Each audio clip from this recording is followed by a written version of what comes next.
Well, ladies and gentlemen, after a very long hiatus, at least longer than it was supposed to be hiatus, due to me recovering from something that might have been COVID-19.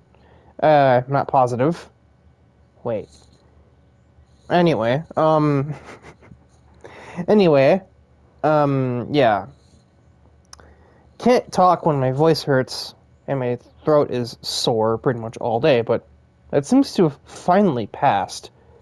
And so here we are with episode 109. And it's just like there was a long break in between episodes for most of the teams and drivers here in the Challenge Series. There was a pretty long break, as last week only had a single race, and a lot of people didn't even participate in it. Only 20 people, That's kind of how that works. I know one team in particular has been very busy, which is ironic since that team was in the Watkins Glen Endurance race that happened last week. But we'll get into that when we get into it. But let's just get round one here from Autopolis underway.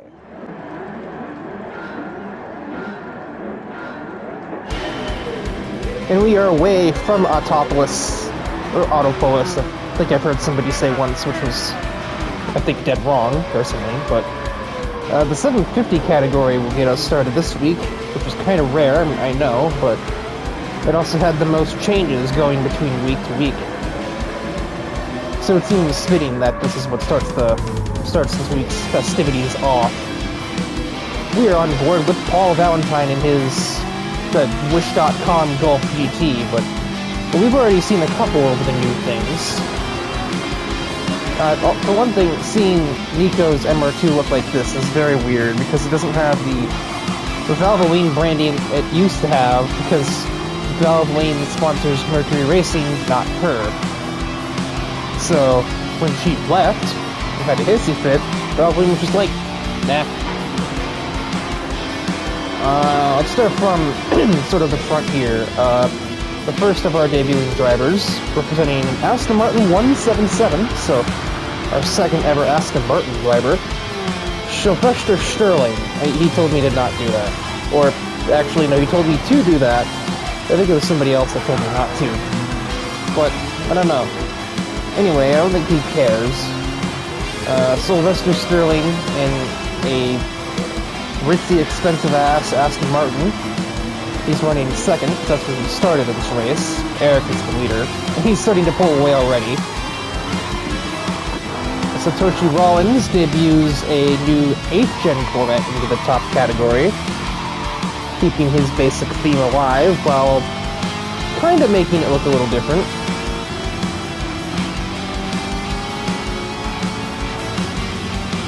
Holy crap, that Murcielago is coming.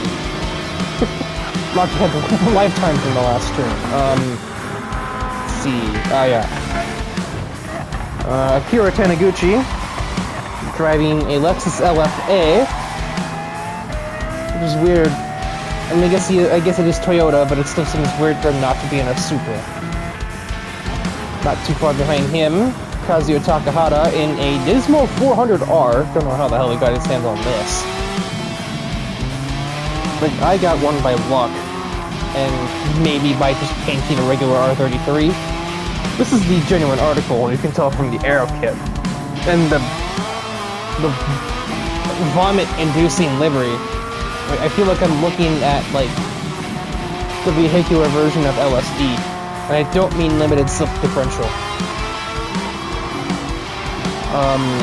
But here's a pretty big deal.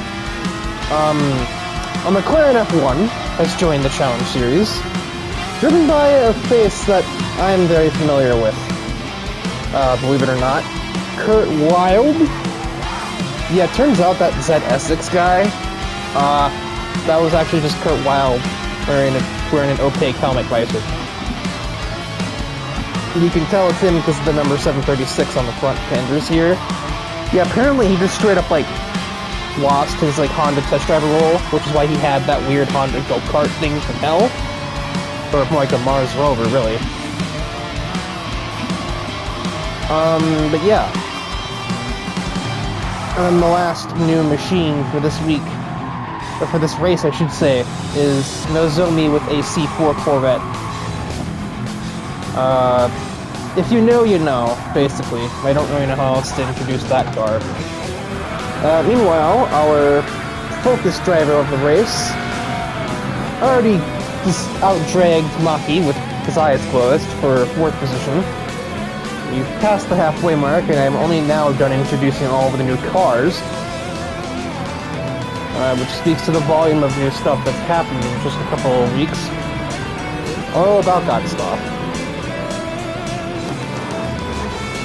Valentine went to outbrake Satoshi Rollins and nearly crashed into a 177, but he gets ahead of that as well. Now it is only him and a Ferrari F12.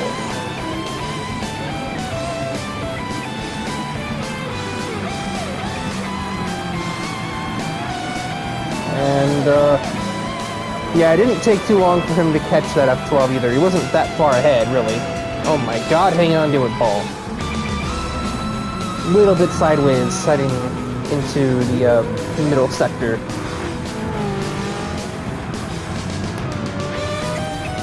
Bit of an understatement, maybe. Eric defended into that turn. I don't know why, but it wasn't smart, because that just invited Paul Valentine to go around his outside. And just like that, we have a new race leader. Now he just needs only to stay there.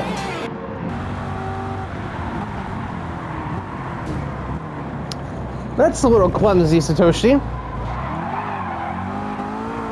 Considering this is your new car, and that's a new driver. Not your finest work there, pal. Eric is kind of hanging with Paul at the moment. He's not letting him get away, but he's not getting a whole lot of progress. He's not really getting himself into a position to pass, either. And Maki's just sort of lurking in the background, but lurking isn't going to do much, because I don't think these two are really clumsy enough to get into some big crash and just give her the race lead like she thinks is going to happen. Eric would rather fly off the track than hit Paul, and Paul's got a pretty steady hand despite his age. So Maki's gonna have to get into high gear herself, which is gonna get there.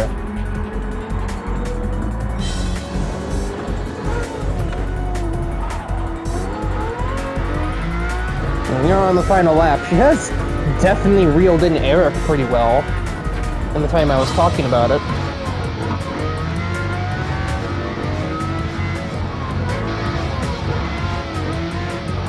Rather tentative, but we're also basically out of passing zones. We just took the last one there, so it might be a little difficult now.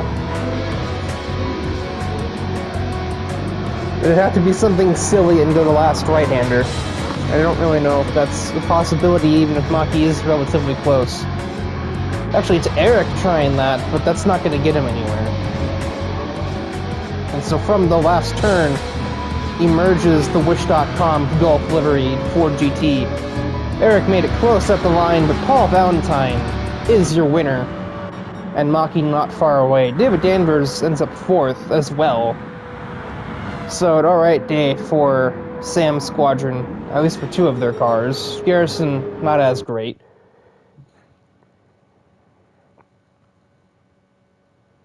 I thought it was not going to load out there. But yeah, none of the debuting cars really had a great race. Akira did well to get 6th place, and his teammate Takahata got 8th. It's the only one that did even remotely well. Kurt Wilde was down in 14th. Nozomi's... I can't count. That's 12th. Nozomi 14th, and then Sterling and Satoshi damaged their cars on the penultimate lap, so... But I say damaged their cars. Satoshi just ran to the back of Sylvester because he forgot which pedal the brake was for half a second, and that's all it takes sometimes. But, yeah, if you can't tell, my voice is not 100% yet. It's still like 86, 88%. It's not... It's working, it doesn't hurt, but sometimes it will just kind of fade out on me in the middle of a sentence, which is not a deal. Also, my ears are still plugged, and I'm hearing that crap just kind of move around in my head every few seconds. But regardless, I couldn't like wait a whole lot longer to do this episode, so ignoring all of that, into race 2 we go. Race 2 takes us to High Speed Ring for the 675 category this time around, and it is kind of weird, I'm not gonna lie. I'm still not totally used to it, because basically, okay, NFR, full disclosure, is all over this race. And it's weird to say that, because I don't run the team. Uh, I can't even begin to fully explain why it's weird, it just is. But I wouldn't go back there simply because it's not me running it. I'm sure Noir would let me on in a second if I left Mercury, but I'm not gonna do that. So it's weird because it's like there's no relationship there, not between me, not between Mercury, or not with them. I don't know what the hell. Just start the race.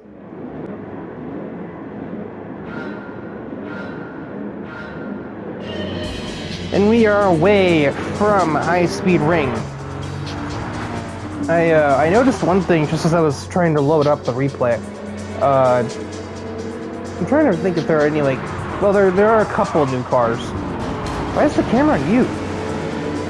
There we go. That's the person the camera should be on. Fanny Golden is dead. Where is my brain? D. Tommaso Pantera is the POV driver of this race. The Te Tommaso, that's not a word. We do have, I think this is the only one.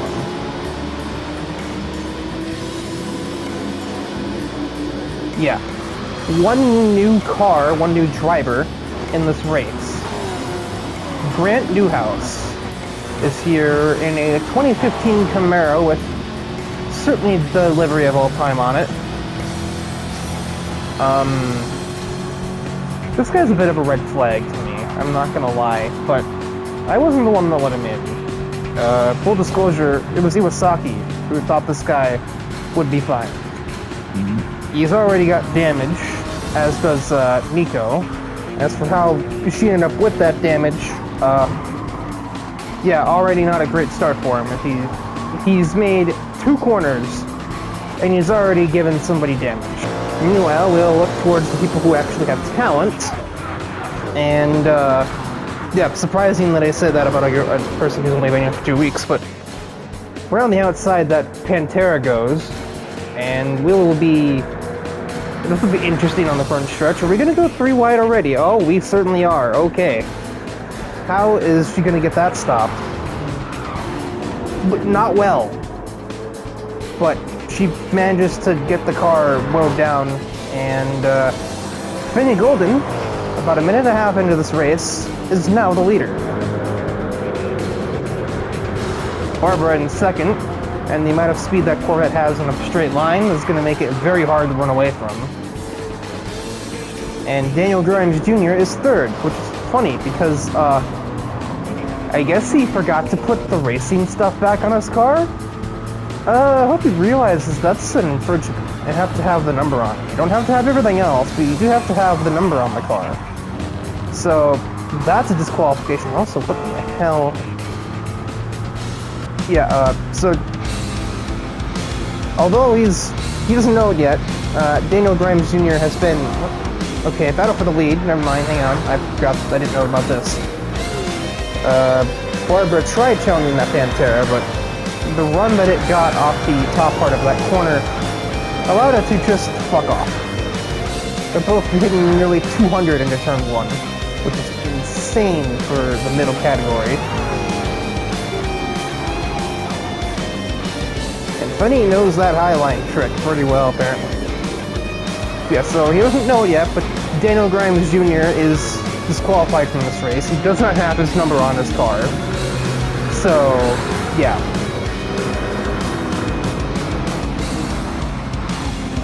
And I don't think anybody noticed that until post-race, because Meteor was never close to him. And that's the only admin that's here in this race. I wasn't in it. Thrasher's been, I don't know where. He's not been anywhere for the last few weeks now.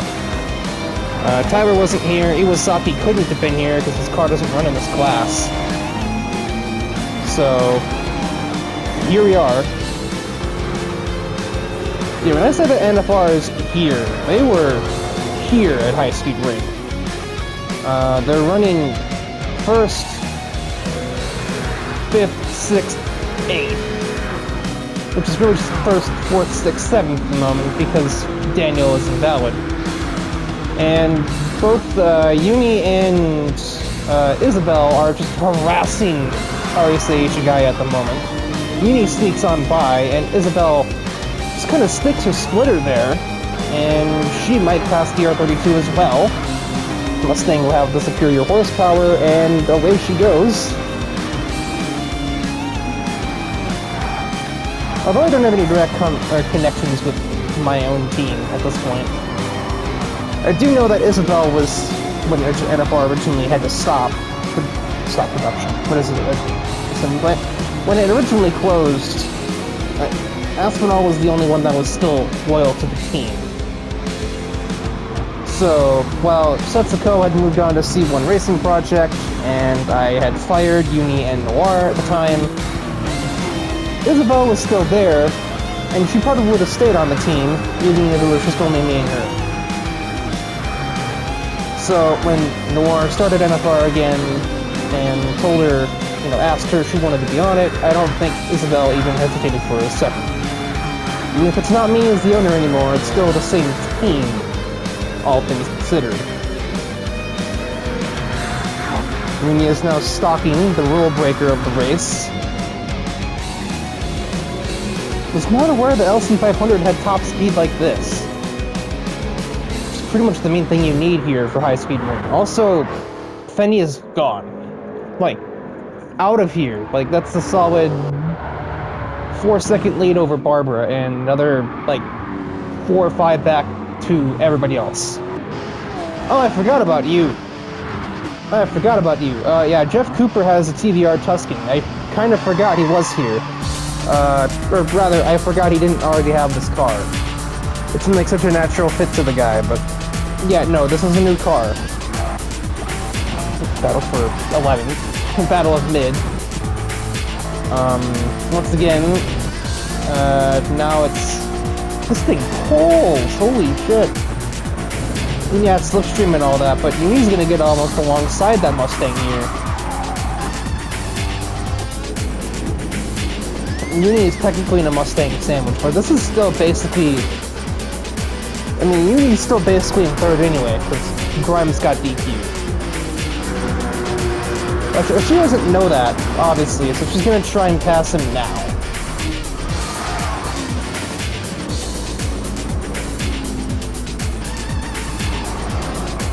Noir taking 7th away from Ichigaya in the background as well, so NFR just...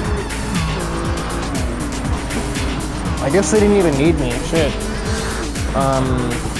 Lap and a half to go. They're basically running 1, 3, 4, 6 after, retroactive result adjustments. And Noir could still definitely climb higher.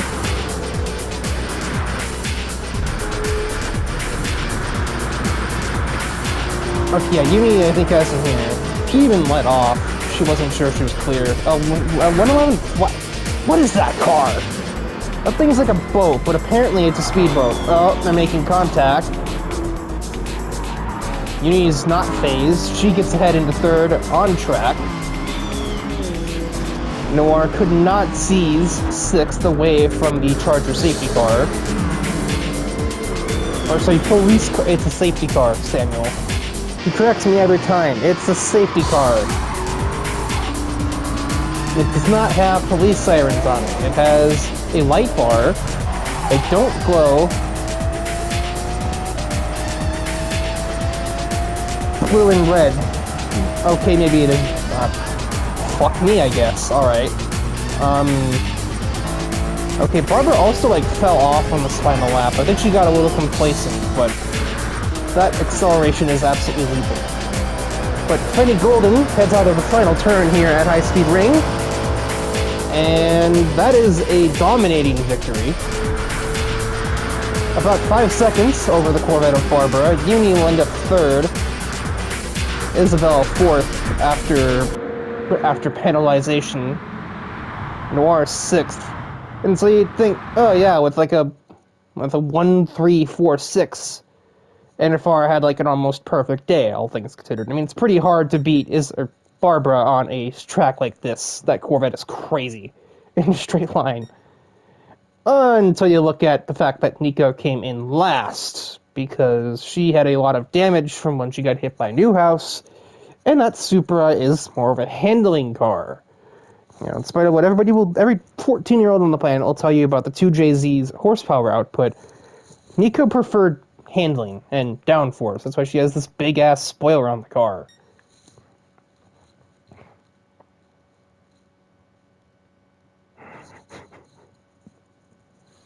I don't know why I shouldn't be chuckling at that giant pink piece of tape there, because I know what that's covering up, but it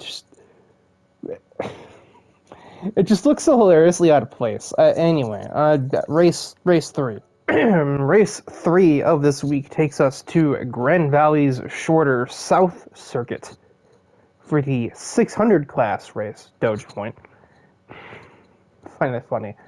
I don't know why I'm like stuck in like 2012, that joke, but yeah, Grand Valley South, because the full layout of this track is kind of long for a 600 class Gardaroo.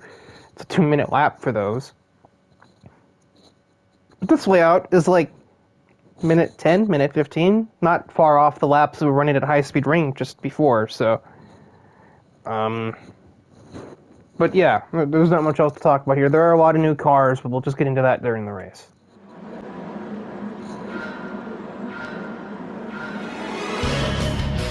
And the Grand Valley race is away. God, Logan just dusted Tyler off the start. What the heck was that? Yeah, so the south layout means we have a 6-lap race ahead of us, whereas it probably would have been like 3 if we did the full version. Let's see, where are the new cars? They're right in the middle of the field, basically, running, not quite, well, 2 of them are running side by side, yeah. Taniguchi race team, you already had 2 new, those are walls, guys. I think AJ got a big piece of that wall, so that's his race over. He started in like 3rd, 4th. Kinda, but not really. He sort of understeered. There was no contact made with Tuco in the F-150 there. But I think AJ, in his effort to give the truck a wide berth, because it is a truck, just resulted in him hitting that wall.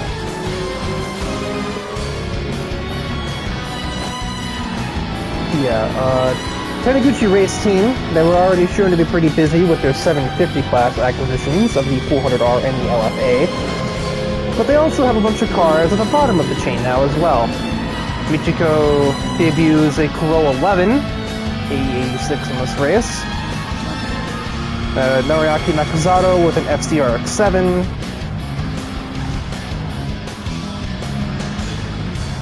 And Kyoko Sugimoto with a S14 that is really struggling in a straight line.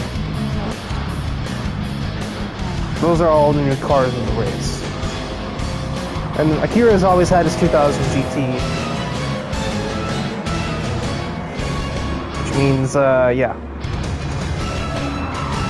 From what I understand, they're still working on getting more cars down there too. They're trying to literally get 1 car per driver per class. And I'm just like, really? You think that's gonna work? There are only so many. I mean, there are plenty of Nissan and Toyotas, but not all of them can get near the top categories. You have to resort to an LFA and a limited run version of an R33 to get to the top class. And those sort of cars really aren't in Kyoko or Michiko's wheelhouses, per se. Noriaki's just completely screwed. There's no Mazda getting up. Who's just hit a wall? Now Tyler slid his back into the outside, like kind of rock wall, but that doesn't seem to damage his car.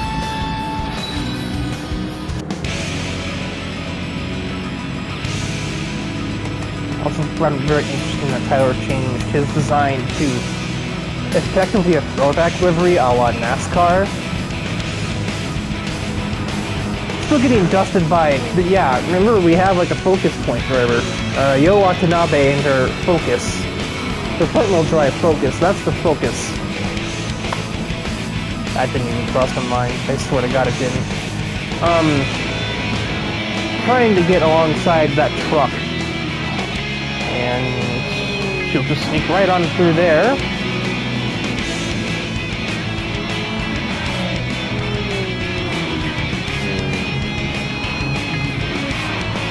This is just a big train here. I'm leading, barely. Jake has made his way from 6th to 2nd in a couple of laps, and he has run me down on this one. Meanwhile, Yo's trying to take the outside around Natsuki, and she'll sneak to the inside of Logan and put him in the wall. I don't think he'll like that too much. Oh boy. That's like the last guy you want to hit. You know, the guy that has literal demons to teammates.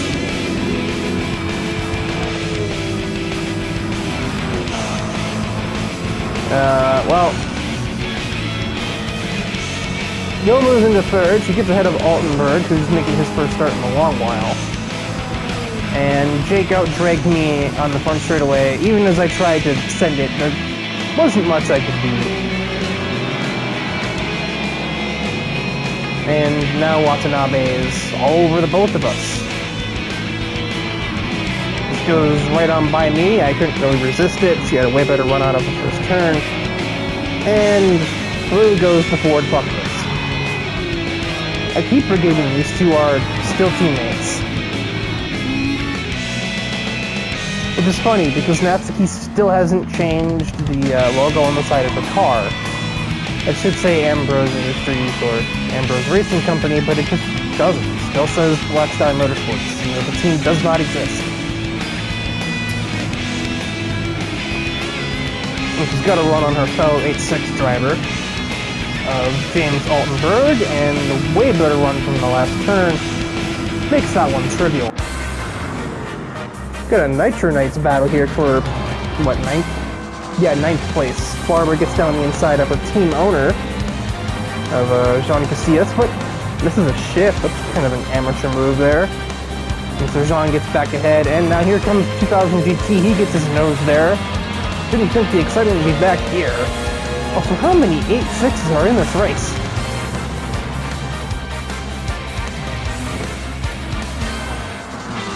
One, two, 3, 4. Okay, 4, but still, that's more than usual. As we head up to the start line to begin the final lap, Natsuki is gonna now easily out-drag me as well. She's made a killing off that final turn. Also, Tyler got ahead of Altenberg, so that 8.6 is... This 8.6 is falling down the order, while Natsuki is only rising, it seems. I mean, yeah, this is no ordinary AE86, but still. It just shows Natsuki's prowess over Altenberg. Just not. The Nitro Knights duo are still fighting like crazy for 9th place. Barbara really trying to get there, and John is sort of hanging on for dear life. Nico's probably staring in her mirrors, hoping that it doesn't collect her or whatever's going on back here. Barbara has another peek, but the Firebird brakes late enough to stay there. And I think that was basically her final opportunity. And Yo will head out of the final turn, emerge from the tunnel. And, well, the Seaside Homebody wins at the beach coast of Grand Valley Highway. That didn't make any sense. Jake's second at basically one of his home tracks as a California native, and Natsuki third Probably all the all the practice she would do with Black Stallion here paying off. And I got 4th off of Mickey starting grid spot. I started on pole in the race, and then just kind of survived for as long as I could, which was obviously not all that long. The Taniguchi debuting cars really just kind of took up residence in the middle of the field, really. Well, Kyoko did only 18th, only beating 2 cars that got damaged. I cannot wait to... I mean, cannot wait, I mean, I could definitely wait to see what how Logan reacts to getting accidentally understeered into by Yo. I think she'll have some pitchforks at her door later. Yeah, 14th and 13th and 18th, not really the best debut for Taniguchi today, or Taniguchi race team. Hikari himself's not here, but his team was, although you wouldn't have noticed, probably.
In the state of California, and we just instead head to Laguna Seca for the 640 class race of the week, which will ironically be the shortest one because it runs the fewest laps. But yeah, desert sunset right in the background, basically got that pink sky on lockdown. But yeah, I've heard about this race. We'll just say that.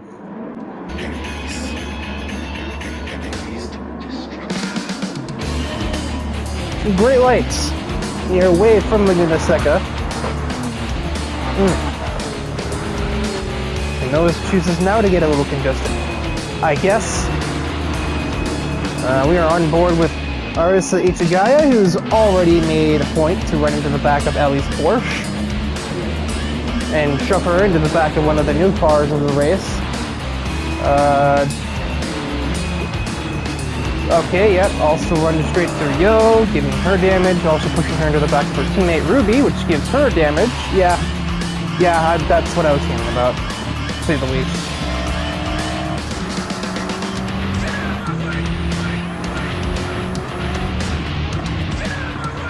And I should have probably guessed it would happen based on her reaction to Thrasher, well, more so accusing me of her being an idol, but she got all standoffish about it. She clearly has some problem with idols. Or at least school idols. Is there really a difference in her mind? Well, she sort of broke for Nico, but I mean, she could have hit her a lot worse there.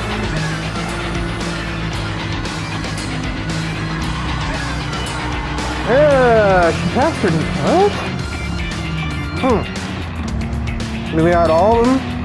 Oh, so because she's not on Mercury. No, because she hit Yo and Ruby. Okay, maybe it's just... Does she not know? I don't... Anyway. New cars. Yeah, those exist. I'm going to probably have to pause because of I feel like it's probably worth following this crazy person.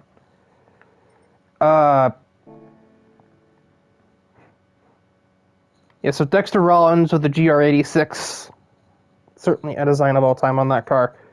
Honoka, that's not a new car, she's had that. This is the new one. Veronica, finally driving something other than an NSX. An FL5 Civic. A new driver, I think we'll get to that last. Michiko also has a Toyota Alphard, because I guess the 11 wasn't enough. It's in the pits. I don't know how or why. But Dedrick Schwartz with a first-generation Golf with, out of all things, I think it was a Pikes Peak Quattro engine he stuck in this thing. And I just kind of looked at that and I'm like, are you sure? Are you absolutely positive, sir? Another vomit-inducing machine from Kazuya Takahata and Diego Santrizo's in a Volkswagen Scirocco, which, other than the different body shape, looks practically identical to his Polo. Anyway, back to present times. Drives ahead of the van with no issues, but tries to intimidate our other new driver, Yoshiko Tsushima, or Yohane, as she insisted when I spoke to her the first time. I guess this is another friend of, like, Yo and Chika, another fellow former school idol of theirs. Looking more like a training dummy at the moment as she, gets pushed out of the way by Ichigaya. This is a weird one, though. Stop sniffling. This is a weird one, though, to say the least. Couldn't really understand who I was talking to when I spoke to her. I probably should have just asked, like, Yo or Chika or something. Or literally anybody else. Because I think they'd have probably given me a better answer.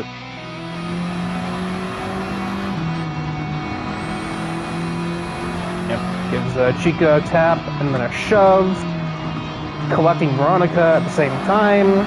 She just kind of moves out of the way because this is not her problem.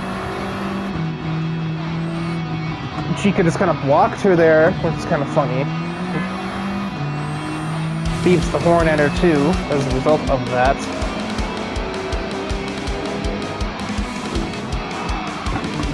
And then gives a mighty whack to the back of Honoka, which sends her flying off the track. At the same time as that, unrelated thing, Hanyo just kind of missed the braking zone for the corkscrew and had to avoid Kotori, which caused her to just fly off the circuit altogether. Yeah, so by my account, that's damage to Honoka, Chika, Yoshiko. Hanyo got lucky by missing that turn. She actually spared herself. Ruby and Ellie and Yo have all been damaged by this stupid golf driver.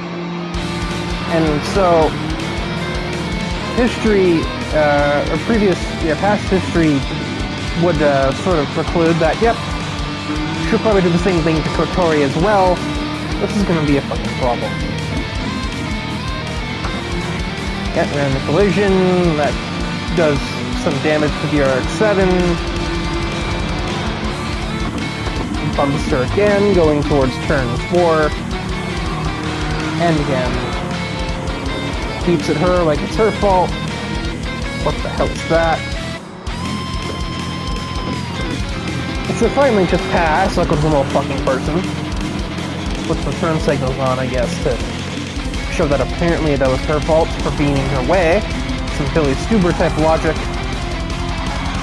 Kotori really took the swipe at her too. Kinda missed. I'm sure Dexter Rollins here is probably really freaking confused what the hell is going on. I don't want to say I'm in the same boat, because I know what's going on, but I just have to wonder why it's going on. That's 678, sorry, 6789 from Taniguchi Race Team, so they're more in the upper mid part of the field. That's going to be 5, 6, 7, 8 in a minute, because, Arisa's victimized another poor girl. Does that wording really count if it's also a girl hitting them? Does that matter? I don't know. Nico's the only one that didn't get damaged. I don't know if that's just because she failed to hit her hard enough, or she somehow just disassociates Nico with the rest of the school idols because she's not on Mercury or GTP. I wonder if that means she'll also try hitting me. I'm not about to fuck around and find out, but... Because I'm sure if I go over to her garage to ask her what the hell her damage is, I'm gonna have to restrain myself from shoryukening this girl all the way back to wherever she came from. Go back where you came from, Unga Bunga. Anyway.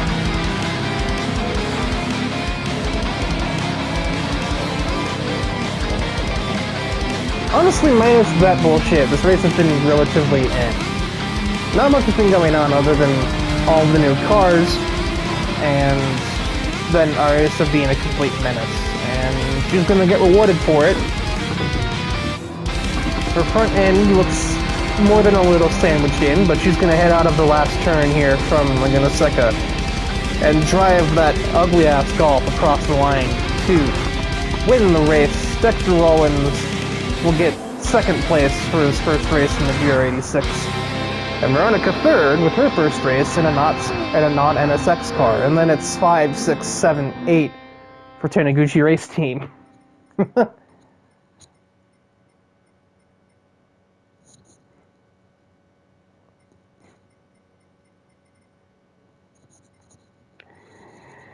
Yeah, this is gonna be ugly. I don't really know what to do with this here. I must be honest. They just kick her out. I don't think I think that's really right to do, but it's awfully tempting. I'll tell you that.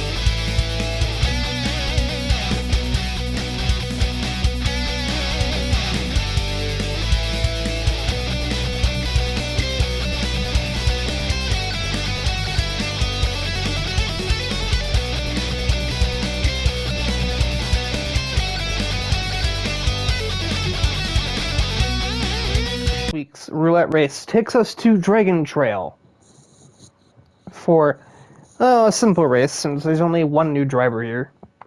By extension, only one new car. Obviously, no race is ever simple here, not with the chicane we're looking at existing, but at least it'll be easier for the commentator. You know, I blew my nose and everything in between commentary, and I thought it was good, but apparently not. It just...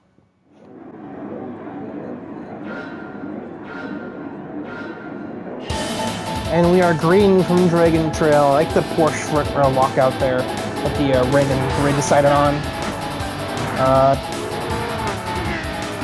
And we have Kurt Wilde as the POV driver. He's sort of last. That's how it works. He's been living under a rock this whole time, or just not listening to me. In which case, why are you watching the video? That's sort of half the point. You can tell that there are not many other cars in this class in this race, as he's already gotten to second place in just one. Well, third, because Charlotte just stove bombed him and then blocked him, but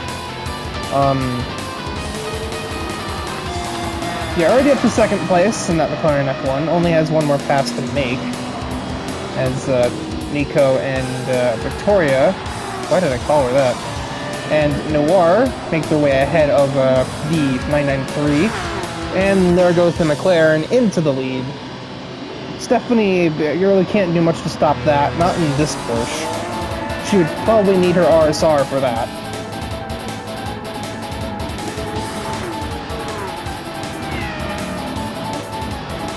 Yeah, Noir's Viper here is the only other vehicle in the 750 category besides Kurt Wilde, so he's only got one opponent. And while it is a pretty strong opponent, she's also currently stuck behind her own teammate.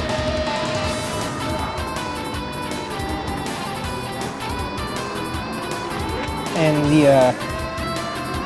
the other sort of Acceleracers crew is in full effect here as Nolo's here, Torque is here, he has a lot of damage to his car, Taro is here, Vert's running him back in his truck. Fanny got smacked around, I don't know by who, or if she did it to herself. I don't know what that breaking point was. That was not great, Fenny. I'm gonna be the first to admit that was just bad.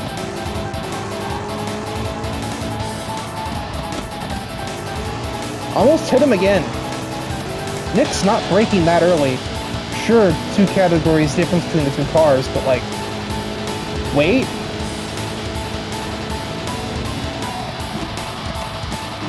I didn't know this car's brakes were that good, actually. What the hell, Kotori? That was opportunistic, to say the least, but you got it. Okay, well, looking away from that utter chaos... Noir just got boxed in by her own teammate, and Stephanie. Nico moves into 2nd place. It's not so much that Nico shouldn't be doing that, it's that Noir should have followed her a little easier, I'd have thought. She shouldn't be struggling to get around this 675 class car at all. Kurt Wildser didn't have any problems. And Nolo is still having issues getting ahead of Riel as well. Okay, seriously?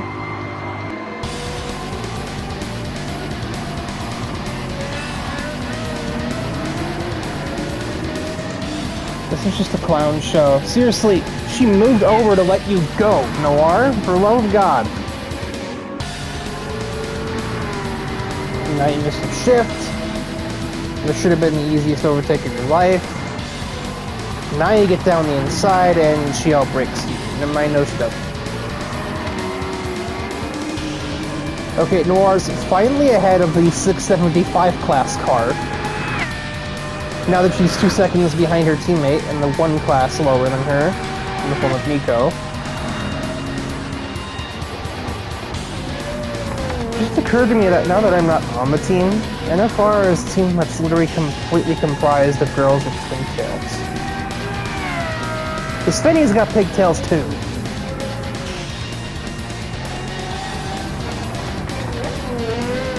All they need is Barbara. I don't think that's gonna happen. This is speaking suspicion. Into lap 3, Noir finally gets ahead of her own teammate in the lower class than her. So suffice to say, Nico has the 715 class in hand, as her closest rival is in 5th place. I'm near, what is that, 11 seconds behind her? Yeah, 11 seconds behind her. And Melos would still have to get ahead of Stephanie, and obviously that's been very difficult for people today. So, Kurt Wilde is having the time of his life. His nearest opponent only just got into 2nd place, and is 7 seconds back.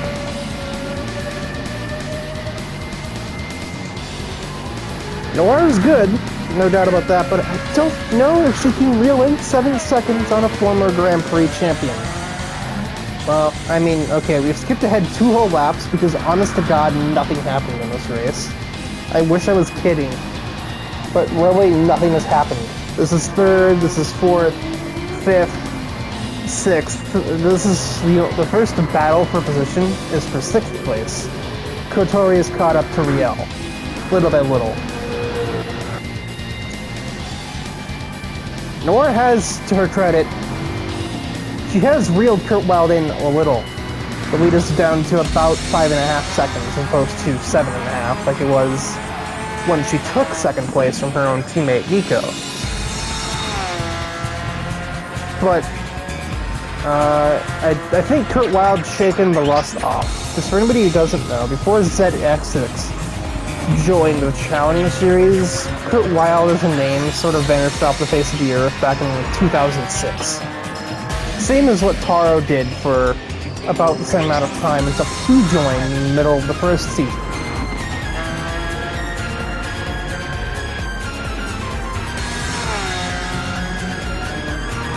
Now, I know Kurt Wilde pretty well myself, but that's for a completely different reason.